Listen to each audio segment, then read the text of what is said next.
The DJI Mini 4 Pro user manual is something that absolutely everybody should go through, at least once.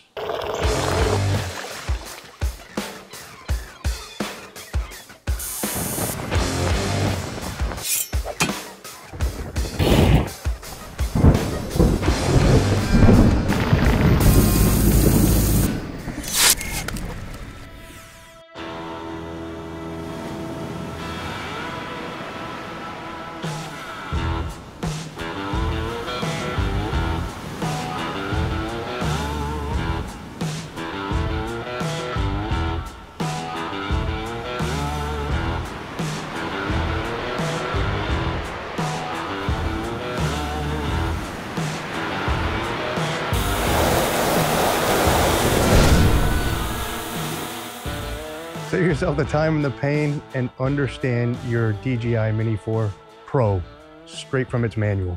There's quite a bit of information in there that probably isn't shared in detail quite enough.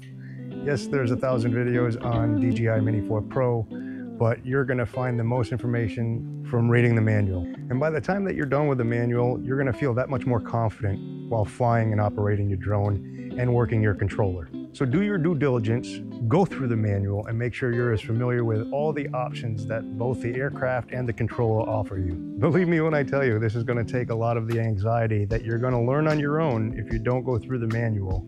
The Mini 4 Pro is absolutely as close to perfect as it possibly can be, that I can see, without instituting some kind of AI learning software to the aircraft. But the drone does have its limitations, and this is exactly where reading through that user manual is going to give you that information that you're looking for. Specifically when it comes to the cameras, the 360-degree obstacle avoidance that's on the drone, it's pretty close to 360 degrees, but that's fairly misleading.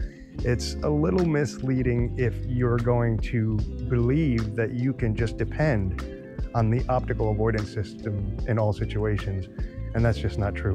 Understanding the vision systems and the 3D infrared system will certainly help you feel more comfortable in certain situations.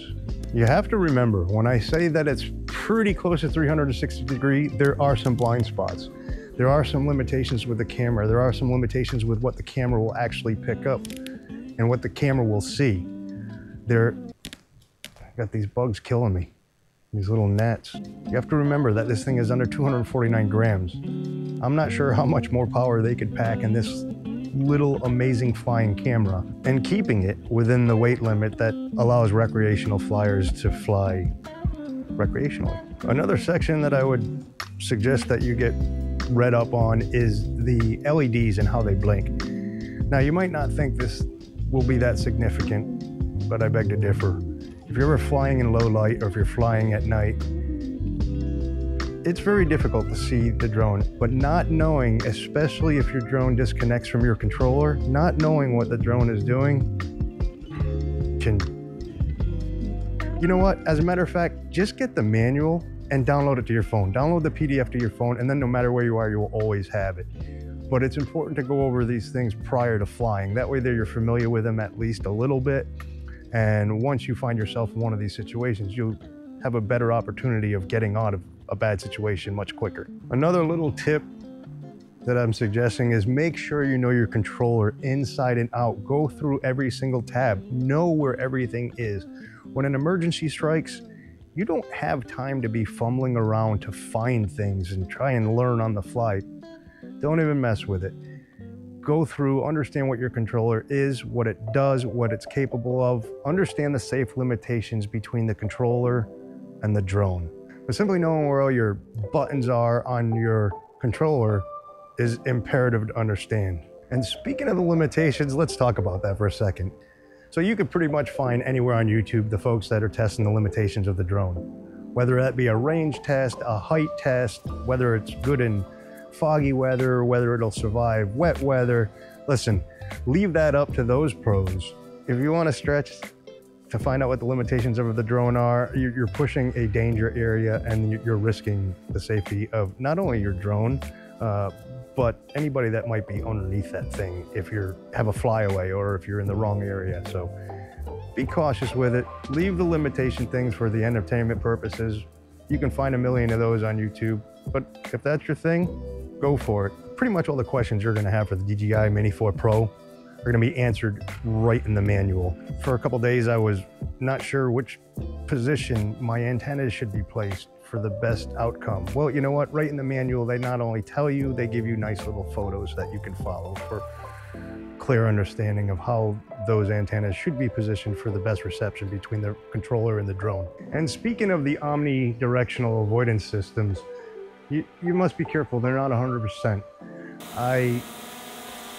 When I first had my drone, was irresponsible enough to take it to check out the active track, but I chose to take it on a bike path and check out the active track while I was riding my bike. The problem with this is, even though I had my controller on my bicycle, still didn't feel like I had control of the drone, and that's a first no-no. You should always have visual line of sight, and you should always have control of your drone and feel confident that you do. I noticed that when sliding out with active track, I'm sliding out to the right side or the left side. If you're not completely aware of the obstacles that are coming up to you, this drone will get lost inside of those. A couple times I found my drone inside a tree. How it didn't crash, I don't know. When I tell you that the omnidirectional avoidance systems are amazing, they are absolutely amazing. They saved me a couple times in one day. That was the day I decided to fly differently. The manual can teach you these things. You're gonna forget some of these things, but when you're out there and you discover these, it's really good to take note of it and make sure that you don't put yourself in those situations again. So it's really critical that you pay attention to the safety limitations of the drone, the height, the speed, the battery. Understand all of those things before you take your drone out and go crazy with it. It's just not worth it. Just be careful with it. For me, what I've got right here is another camera, another film crew. It's that much easier. So my name is Steve. Thank you for sticking around. And remember, safety first. Always, always, always. You don't want somebody else to get hurt, and you certainly don't want to lose the money from your wallet. Stay safe. Be responsible. It's as simple as that.